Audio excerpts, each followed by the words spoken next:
Once again, welcome back, my dear student of Standard 7th.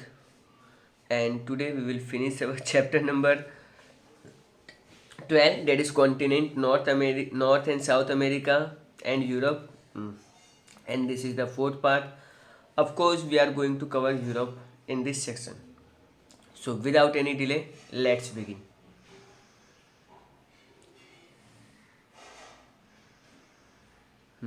Okay.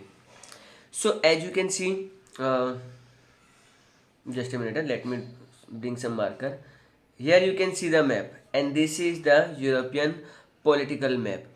So at this side you will find Russia. Okay, this is Spain, this is France, this is England, this is maybe Ireland, and this is Germany. You will find Italy. So many such country are there. You will find the pink one is orange, and you will find another here, Poland also. So these are the political map of Europe. Friends, you might be shocked to know that 70 crore population है पूरे Europe की. Okay. And जैसे India में अलग अलग states होते हैं ना, वैसे यहाँ पर अलग अलग यू कैन सी कंट्रीज होते हैं. Well, we can know about the new things from the internet. Moreover, we can make friends in far off places of country. Bhavya had made friends with the Alphonse from Paris. Paris, it's a capital of France, of course. Let me put my image over here so that you can see. Putting at the top right corner, left corner, which is very near to camera, so you can feel that मैं आपसे बातें कर रहा हूँ. If I put this over here, तो मैं कैमरे में दिखता हूँ, मैं फिर अपने फोटो में दिखता हूँ. When I'm looking at my photo, आपको थोड़ा साइड में दिखता है. And the moment I will watch my photo near camera, so you can feel I can talk to you. It's a little camera tricky work. So चलो, तो उसने एक friend बनाया है पेरिस से, and he had send beautiful snaps of different places of the Europe. Let us see and learn about it. Now, refer the map and name the continent which lies in the center of the northern hemisphere. Northern hemisphere के centre में आपको मिलेगा एक तरह से आपको Europe भी मिलेगा एंड आपको एशिया भी मिलेगा. The biggest peninsula of the world, Eurasia, is separated from Asia by the Ural Mountains. Lake Ladoga is the largest freshwater lake of the world, located in Russia. It is spread over 1,600,000 square kilometre. Well, मैं इसको बिल्कुल international norm से पढ़ रहा हूँ. अगर मैं इसको इंडियन स्टाइल से पढ़ता तो 16 lakh square kilometre. And 64 crore people live here in this continent. Low, so right now I'm saying 70 crore, so ये और भी कम हो गए 64 crore. Bhavya, I shall tell you about the perennial river, the Rhine, the Volga, the Danube, etc. are the main rivers. India में Ganga Yamuna, okay. सो वहाँ पे main river के नाम है राइन, वोल्गा, डुनोबे और बहुत सारी रिवर्स हैं. Activity. Now look at the map and answer the following question. चलो, क्वेश्चन का आंसर देने का ट्राई करते हैं. Find the countries of the lake of the map and where why are they called so. Use the reference book to find out. आपके पास atlas as a reference book आप कर सकते हो. आपको मतलब लेक्स के आसपास के कंट्रीज फाइंड आउट करने. In which chain of mountain and the country is Mount Black situated. तो आपको माउंट ब्लैक ढूंढना है और उसके आसपास की सीरीज ऑफ माउंटेन्स की चेन ढूंढनी है. What are the peninsula and valley. Find out with the help of your teacher and the reference book. So right now we are online lecture, सो I can't help you right now. Find out the origin of the Rhine River and which sea does it flow into eventually. So Rhine River का origin point क्या है, okay, and ये कौन से समुद्र में जाके, कौन से सी में जाके मर्ज होती है. Basically you are suppose to find out that. Make a list of the nation through which the longest river passes. So first of all, you are supposed to find out the longest river and through which countries they are flowing, that we are supposed to see. Where is the lake Ladoga? So Lake Ladoga कहाँ पर है? That thing you are supposed to find out. So here you can see the map. The more green part means यहाँ पे agriculture के लिए land है. The more yellow means ज़मीन थोड़ी ठीक ठाक है. पिंक से प्रॉब्लम शुरू हो जाती है. पिंक मीन्स माउंटेनस एरिया है. Purple means higher mountain and brown means very big big mountains. Okay, so you will find somewhere at the down part and somewhere on the top part you will find the mountains. Vegetation and climate. So land and agriculture. Talking about हम लोग वहाँ पे कि ज़मीन कैसी है, यहाँ पे एग्रीकल्चर में क्या क्या होता है, that we are supposed to see. Okay, now the effect of physiography and the climate is seen on the land of the Europe. Norway, Sweden, located in the north of the Europe. Okay. Okay, so this is the part.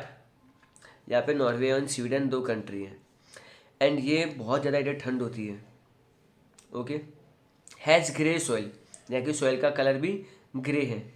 And while the southern Europe has dark brown chernozem soil, I may be pronounce not properly. And the Mediterranean region is famous for its orchard of citrus fruit with its wheat and run. नीचे का जो मतलब जो portion है southern part, यहाँ पे आपको मिलेगी brown soil.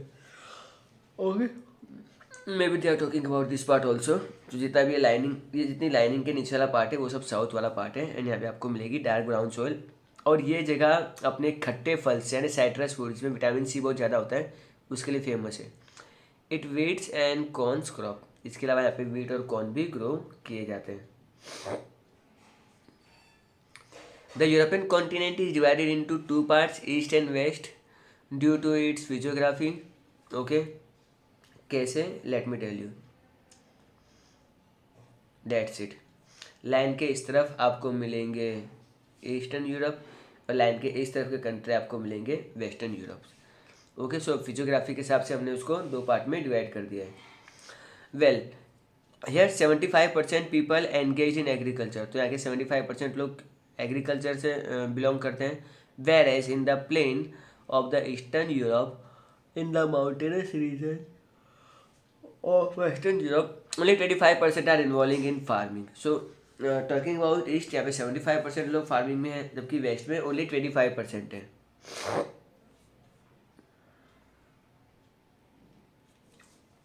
Now talking about minerals and industry. The western part, that means ये वाला side, western part of the Ural mountains of the Europe produce 56% of the minerals of the world. पूरी दुनिया का 56% minerals इनके पास है. It produce mainly iron, coal, bauxite and potash. Coal is obtain from the Ruhr province of Germany and iron from the Quino province of Russia. Due to this iron steel industry has developed well in Europe. Okay, sorry for that. Now listen, यहाँ पर 56% पूरी दुनिया का iron मिलता है, कोल मिलता है, bauxite मिलता है, इवन पोटास मिलता है. रूर रीजन जो है ना जर्मनी का, वो अपने कोल के लिए बहुत फेमस है एंड रशिया भी मतलब बहुत आगे है. एंड आयरन स्टील इंडस्ट्री तो यहाँ की सबसे इम्पोर्टेंट इंडस्ट्री मानी जाती है. In comparison to the area, the density of the population is more in Europe than the continent. Most the people lives in the city. अगर हम लोग पूरे कॉन्टिनेंट की बात करें ना तो ज़्यादातर लोग शहरों में रहना पसंद करते हैं. थिंग्स टू नो मीन्स सुख दुख की बातें. The first lady to step in the North Pole is a Gujarati lady of Indian origin named Miss Preeti Sen Gupta. Okay, Sen Gupta means from Bengal. So ये पहली अब गुजराती लेडी है. Anyhow confuse, so surname से तो बंगाली बैकग्राउंड लग रहा है, but Preeti Sen Gupta is a Gujarati lady और ये नॉर्थ पोल पे जाने वाली पहली लेडीज थी. चलो, टॉकिंग अबाउट रशिया. देखो यहाँ पे आपको लैंड ऑफ मिडनाइट सन देखने को मिल रहा है. मीन्स रात को 12 बजे. ओके, आप सन भी देख सकते हो, मून भी देख सकते हो एंड कुछ इस टाइप का सिनारियो होता है. सो रशिया के बारे में हम लोग बात करते हैं। Russia is the biggest country in terms of area. So talking about पूरी दुनिया में सबसे बड़ा कंट्री कौन सा है? Well it's Russia. Moscow is capital of the Russia. तो मॉस्को का कैपिटल, रसिया का कैपिटल है मॉस्को। जैसे इंडिया का दिल्ली है वैसे ही रसिया का मॉस्को है। The rivers of the is Russia in Europe are long in freeze in winter. तो यहाँ पे जो रशिया की रिवर, रशिया तो है तो बड़ा कंट्री, तो इसकी रिवर्स ही बहुत बड़ी बड़ी होंगी of course. And during the cold season in winter season ये सारी जो नदियाँ होती हैं जम जाती हैं। यस लिटरली आप अगर उनके ऊपर से भी चल के जाओगे तो आप बोलेंगे आपके नीचे नदी है ना।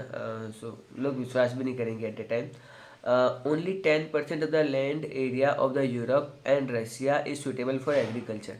सिर्फ यहाँ पे 10% ज़मीन ही ऐसी है जो खेती के लिए ही सुटेबल है। 50% of the working people are dependent on the agriculture and इनकी 50% पॉपुलेशन अप्रोक्सीमेटली 15 करोड़ या 14 करोड़ की पॉपुलेशन है। चलो 15 लेके चलते हैं। एंड आधी पॉपुलेशन यानी 7.5 करोड़ वो एग्रीकल्चर पे डिपेंड करती है। इससे ज़्यादा तो हमारे यूपी में पॉपुलेशन है। एनी हाउ इवन बांग्लादेश की पॉपुलेशन से भी रशिया से ज़्यादा है। Its main crop is wheat and 25% of the total production of wheat of the world is produce in Russia. तो इनकी मेन क्रॉप ऑफकोर्स वीट है और पूरी दुनिया का 25% वीट रसिया में ही ग्रो होता है।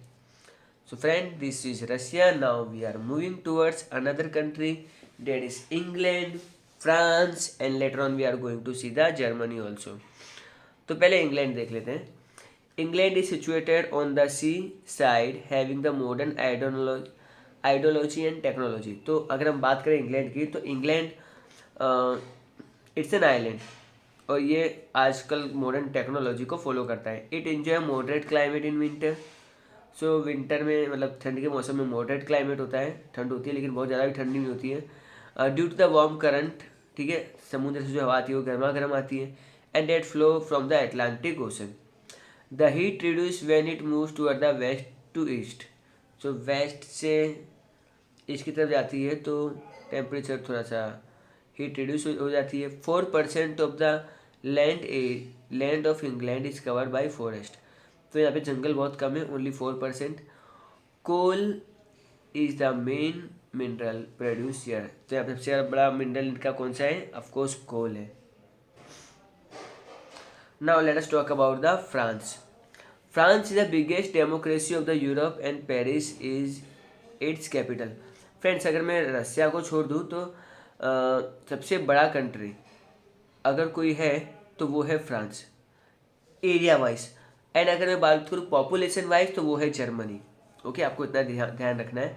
Biggest country in the no doubt Russia है, लेकिन रसिया को वो लोग कैलकुलेट नहीं करते। सो रसिया को हम लोग अभी इग्नोर कर रहे हैं। And France is the biggest country in terms of area and Germany is the biggest country in terms of population. Okay that you are suppose to remember.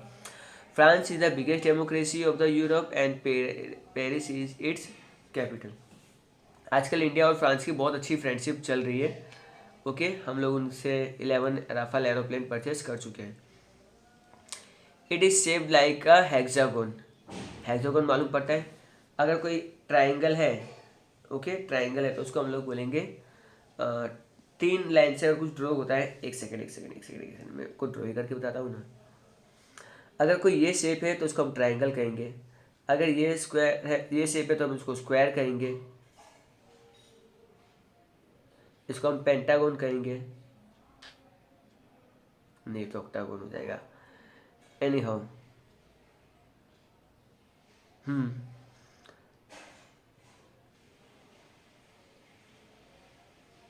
ये तो फिर ऑक्टागोन हो गया। 1 2 3 4 हेक्सागोन में भी, हाँ दिस इज हेक्सागोन। सो 1 2 3 4 5 6। तो उसका जो शेप है it is something like hexagon. So अब मैं आपको अच्छे से ड्रॉ करके दिखा सकता हूँ since I am getting hexagon कैसे ड्रॉ होता है। Okay so hexagon is exactly 6 sided shape. तो ऐसा ही कुछ मैप है फ्रांस का। माउंट ब्लैंक जिसकी हाइट है 4813.20 metre is the highest peak of the west Europe. तो सबसे बड़ा माउंटेन कहाँ पर है? फ्रांस में। Is located in the France. River Seine is the longest river of France and is use as a waterway, मतलब इसमें हम लोग ट्रांसपोर्टेशन कर सकते हैं on the water. Wheat is produce in France. Minerals such as coal, iron, bauxite and salt are available here in less quantity. Means यहाँ पे नदियाँ बहुत ज़्यादा होती है, ये लोग वीट बहुत ग्रो करते हैं, बट इसके अलावा यहाँ पे कोल, आयरन और बॉक्साइट भी मिलता है, लेकिन थोड़ा कम अमाउंट में मिलता है।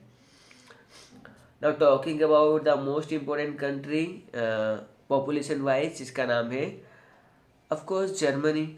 Germany is a landlocked country surrounded by, तो ये मतलब ऐसी ज़मीन है जो कहीं से भी समुद्र किनारे को टच नहीं करती है।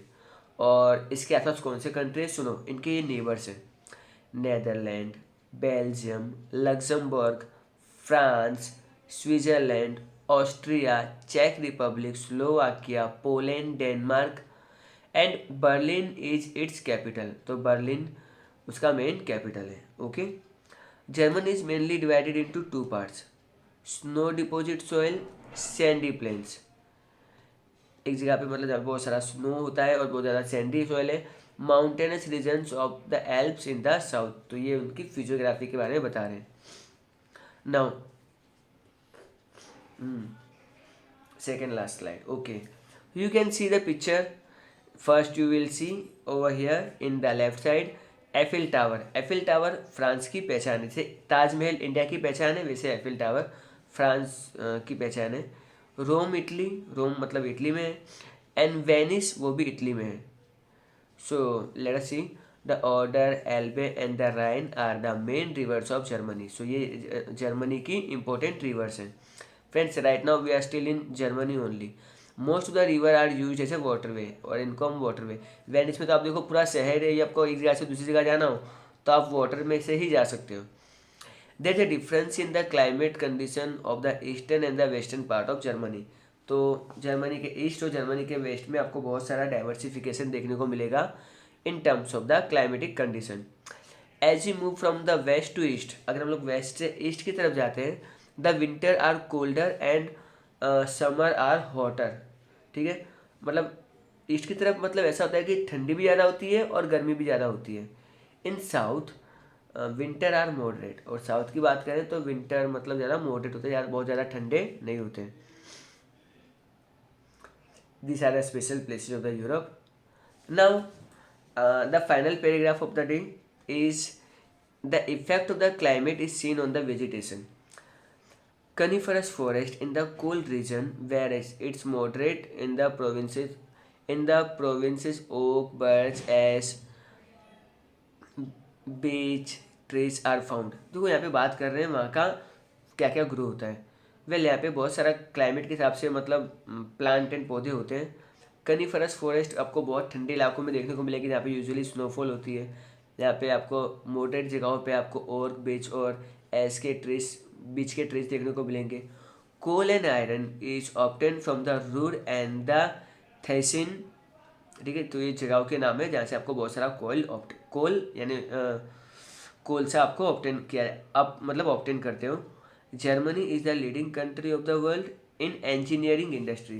तो जर्मनी कंट्री अपनी अपनी इंजीनियरिंग स्किल के लिए बहुत माना जाता है, एंड आपको अभी बहुत सारी इंजीनियरिंग इंडस्ट्रीज देखने को मिल जाएगी। The main city of the Germany are Munich, Hamburg, Frankfurt and the Stuttgart. Okay, Munich एक इम्पोर्टेंट शहर है, हैम्बर्ग भी अच्छा है, एंड फ्रैंकफर्ट एंड स्टुटगार्ट आपको आगे फ्यूचर में बहुत सा बात ये नाम सुनने को मिलेगा। एंड इसके बाद हमारी एक्सरसाइज शुरू हो जाएगी। तो एक्सरसाइज के क्वेश्चन आंसर हम लोग in our next session we are going to discuss it. Friends फटाफट एक बार देख लेते हैं कि आज हमने क्या क्या पढ़ा। ओके, तो सबसे पहले तो हम लोगों ने यूरोप का मैप देखा। ओके, यूरोप कैसे दो पार्ट में डिवाइड है। फिर हम लोगों ने देखा कि यूरोप और एशिया दो ऐसे कॉन्टिनेंट हैं जिसको यूरल माउंटेन अलग करता है। 16 लाख स्क्वायर किलोमीटर इसका एरिया एंड 64 करोड़ इसकी पॉपुलेशन है। राइन, वोल्गा, डुनबे इसकी मेन रिवर्स है। कुछ क्वेश्चन आंसर हमने डिस्कस किए थे।